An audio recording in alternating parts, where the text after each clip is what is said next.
Thank you. I appreciate that. You folks are really terrific, and I thank you. I'm not finished yet. I got one more thing I got to tell you about that bothers me. It's always just kind of bugged the shit out of me. The 10 Commandments, you know? Yeah, let me tell you. Listen, here's my problem. Why are there 10? You don't need 10. I think the list of commandments was deliberately and artificially inflated to get it up to 10. It's a padded list. Here's what they did. About 5,000 years ago, a bunch of religious and political hustlers got together to try to figure out how to control people, how to keep them in line. They knew people were basically stupid and would believe anything they were told, so they announced that God had given them some commandments. Up on a mountain, when no one was around, God had given them the 10 Commandments. But let me ask you this. When they were sitting around making this shit up, why did they pick 10? Why 10? Why not 9 or 11? I'll tell you why. Because 10 sounds official. 10 sounds important. They knew if it was 11, people wouldn't take it seriously. So what, are you kidding me? The 11 Commandments? Get the fuck out of here. But 10 sounds important. 10 is the basis for the decimal system. It's a decade. It's a psychologically satisfying number. The top 10, the 10 most wanted, the 10 best dressed. So having 10 commandments was really a marketing decision. And to me, it's clearly a bullshit list. It's a political document artificially inflated to sell better. I'm going to show you how you could reduce the number of commandments and come up with a list that's a little more workable and logical.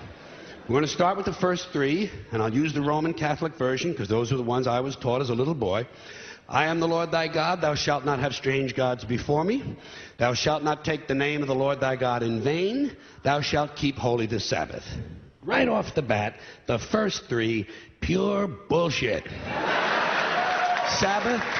Sabbath day, Lord's name, strange gods. Spooky language. Spooky language. Designed to scare and control primitive people. In no way does superstitious nonsense like this apply to the lives of intelligent, civilized humans in the 21st century. You throw out the first 3 commandments, you're down to 7. Next, honor thy father and mother. Obedience, respect for authority. Just another name for controlling people. The truth is, obedience and respect should not be automatic. They should be earned. They should be based on the parent's performance. Parent's performance. All right? Some parents deserve respect. Most of them don't. Period. You're down to 6. Now, in the interest of logic, something religion is very uncomfortable with, we're going to jump around the list a little bit. Thou shalt not steal. Thou shalt not bear false witness. Stealing and lying. Well, actually, these 2 both prohibit the same kind of behavior. Dishonesty, stealing, and lying. So you don't need 2 of them. Instead, you combine them and you call it thou shalt not be dishonest. And suddenly, you're down to 5. And as long as we're combining, I have 2 others that belong together. Thou shalt not commit adultery. Thou shalt not covet thy neighbor's wife. Once again, these 2 prohibit the same kind of behavior, in this case, marital infidelity. The difference is coveting takes place in the mind, and I don't think you should outlaw fantasizing about someone else's wife. Otherwise, what's a guy going to think about when he's waxing his carrot? But marital fidelity is a good idea, so we're going to keep the idea and call this one, thou shalt not be unfaithful. And suddenly, we're down to 4. But when you think about it, honesty and fidelity are really part of the same overall value. So in truth, you could combine the 2 honesty commandments with the 2 fidelity commandments and give them simpler language, positive language instead of negative, and call the whole thing, thou shalt always be honest and faithful, and we're down to 3. Thou shalt, they're going away fast. Thou shalt not covet thy neighbor's goods. This one is just plain fucking stupid. Coveting your neighbor's goods is what keeps the economy going. All right? Your neighbor gets a vibrator that plays "Oh Come All Ye Faithful." You want to get one too. Coveting creates jobs. Leave it alone.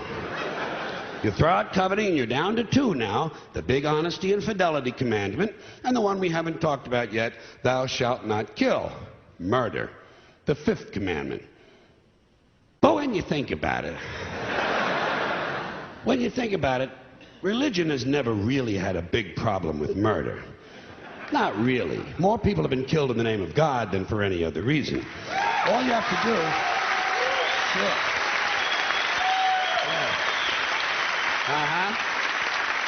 All you have to do is look at Northern Ireland, the Middle East, Kashmir, the Inquisition, the Crusades, and the World Trade Center to see how seriously the religious folks take thou shalt not kill. The more devout they are, the more they see murder as being negotiable. It's negotiable.